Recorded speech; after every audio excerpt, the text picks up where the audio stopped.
ये mid brain आखिर होता क्या है? और मिड ब्रेन एक्टिवेट करना मतलब समझे नहीं। मिड ब्रेन तो हमारे ब्रेन का ही पार्ट होगा ना, तो ब्रेन तो हमारा एक्टिव ही है, तो उसे भी एक्टिव ही रहना चाहिए। बट नहीं, ऐसा नहीं होता। एक्चुअली डोरमेंटली जब कोई भी बोर्न होता है तो उसका ब्रेन का या तो लेफ्ट साइड डोरमेंट होता है या फिर राइट साइड डोरमेंट होता है। और जो मिड ब्रेन होता है वो एक्टिव नहीं होता, बट लेकिन वो इनएक्टिव भी नहीं होता। आप उसे कह सकते हैं जैसे सबकॉन्शियस होता है। सबकॉन्शियस के अंदर आप अपनी विल के ऊपर टैप इन नहीं कर सकते, ऐसे ही मिड ब्रेन के साथ होगा उससे। जब तक उसे कोई भी अपने मर्जी से एक्टिव ना करे तब तक वो डोरमेंट नहीं होता। अब इसे एक्टिव करते कैसे? देखो, मिड ब्रेन कैसे काम करता है पहले ये समझो। जो हमारा लेफ्ट बट लेकिन आपका जो दूसरा पार्ट होगा ब्रेन का, वो काम नहीं करेगा। मतलब वो काम करेगा पर गवर्नमेंट ही काम नहीं कर पाएगा अच्छे से, नहीं जितने अच्छे से आप अपने लेफ्ट हैंड से वर्क कर पाओगे। एंड धीरे धीरे धीरे धीरे कुछ प्रैक्टिसेस करके अपने कोऑर्डिनेशंस को इकट्ठा करके जब आप लेफ्ट और राइट का थोड़ा थोड़ा इस्तेमाल करने लगो इकट्ठे, तो आपका मिड ब्रेन थोड़ा थोड़ा थोड़ा थोड़ा सिग्नल्स में आने लगता है। बीच बीच में अपने आप ऑन हो जाता है, अपने आप ऑफ हो जाता है, स्टिमुलाई पे गया। पर लेकिन इसको एक्टिव रखना उसका पूरा एक प्रोसेस है। जैसे हम लोग एक बिगिनर लेवल से स्टार्ट करते हैं तो उसके अंदर आपको देने पड़ेंगे 40 दिन। उस 40 दिन में आप कोई भी एक सॉन्ग सेलेक्ट कर दो। सॉन्ग नहीं, एक फ्रीक्वेंसी वाला म्यूजिक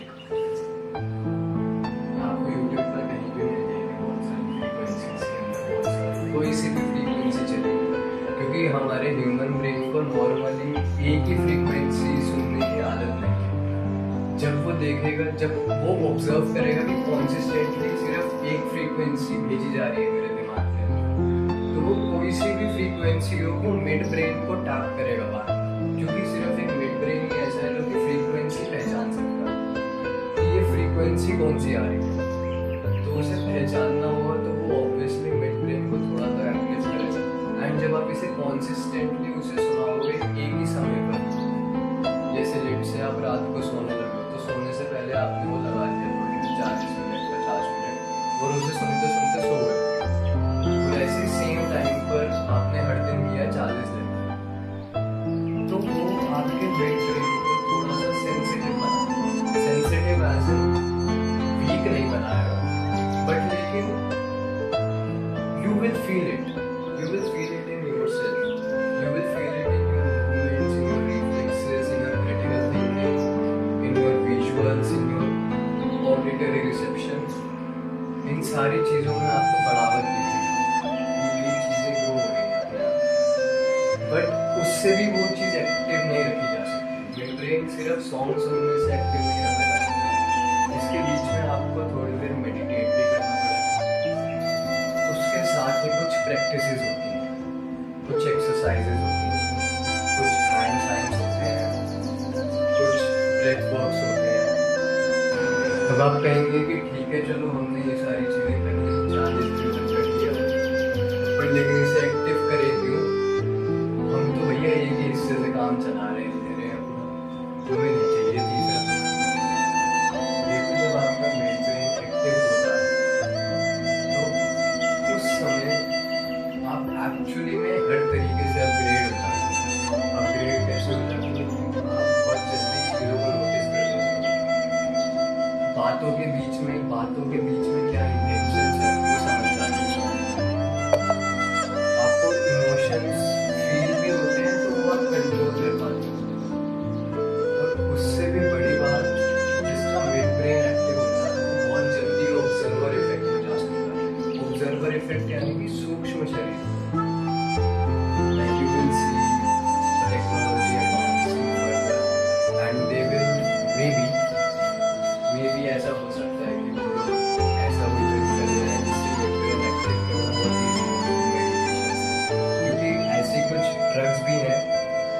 जिन्हें आप लेते हो तो एकदम से आपका वो ब्रेन एक्टिव हो जाता है, क्योंकि वो DMT होता है उसमें। DMT क्या करता है, डायरेक्ट टू द